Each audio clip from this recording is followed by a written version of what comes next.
गर्वाने गोवर्धन.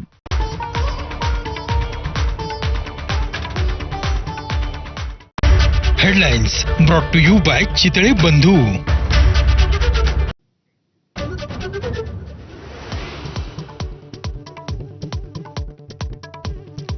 महाराष्ट्र विधानसभा निवडणुकीतील कथित गैरप्रकारांची चौकशी करा. नाना पटोलेंची राष्ट्रपतींकडे पत्राद्वारे मागणी. सरकार बरखास्त करण्यासाठी उच्चस्तरीय समिती स्थापन करण्याची विनंती.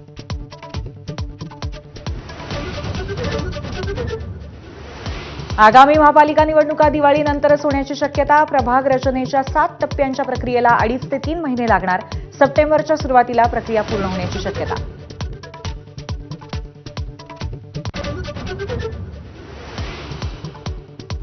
दबाव टाकून सत्ताधारी अनुकूल प्रभाग रचना करून घेतात. मुख्य निवडणूक आयुक्तांना लिहिलेल्या पत्रात जितेंद्र आव्हाडांचा थेट आरोप. प्रभाग रचना कार्यपद्धतीवरती लक्ष ठेवण्याची मागणी.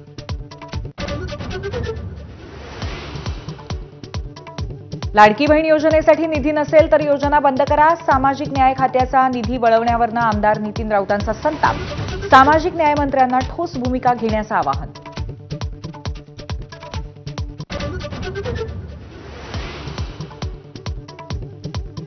विधानसभेनंतर आता मुंबई महापालिका निवडणुकीसाठी राष्ट्रीय स्वयंसेवक संघ मैदानात. विविध कार्यक्रमातून हिंदू मतदारांना साथ घालणार, सर्वेही करणार.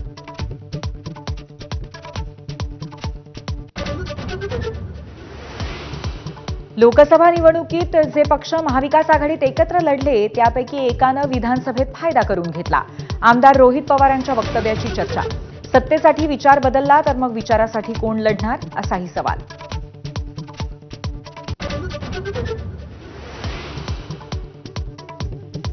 मुंबई, ठाणे आणि नाशिकमध्ये आदित्य आणि राज ठाकरेंना वाढदिवसाच्या शुभेच्छा देणारे बॅनर्स. काका पुतण्याच्या बॅनर्समधनं ठाकरे बंधूंनी एकत्र येण्याची मागणी.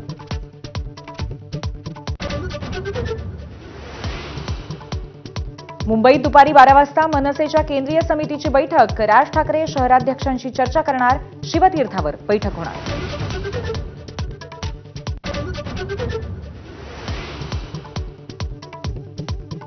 मनसेचं नाव वापरून मुंबईतील मोबाईल कंपन्यांना धमकावल्याचा व्हिडिओ समोर. तोतया कार्यकर्त्याविरोधात मनसे दूरसंचार विभागाची तक्रार.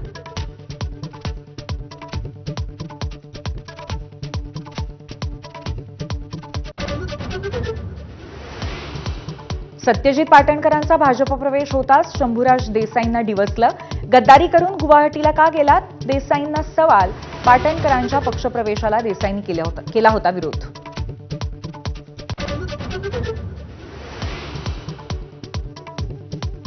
बच्चू कडूंच्या अन्नत्याग उपोषणाचा 5वा दिवस. शेतकऱ्यांसह दिव्यांगांसाठी कडूंचा एल्गार.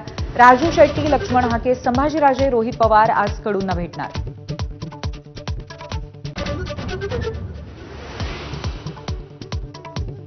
बच्चू कडूंच्या आंदोलनाची सरकारने दखल न घेतल्यामुळे प्रहारचे कार्यकर्ते आक्रमक. अमरावती नागपूर हायवेवरती जाळपोळ आणि रास्ता रोको तर डवरगाव इथे अर्धदफन आंदोलन. ऑपरेशन सिंदूरवरून राजकीय नाट्य सुरूच. ऑपरेशन सिंदूर म्हणजे लहान मुलांचा कम्प्युटर गेम. नाना पटोलेंची टीका. मन आणि मेंदू भ्रष्ट झालेला नेता म्हणजे नाना पटोले. बावनकुळेंचं प्रत्युत्तर. संभाजीनगरामध्ये लग्नात झालेल्या किरकोळ वादातनं 10 ते 15 जणांच्या टोळक्याची तरुणाला मारहाण. मारहाण करणारे वाळू माफिया असल्याची माहिती. दहशत निर्माण करण्यासाठी व्हिडिओ सुद्धा शूट केला.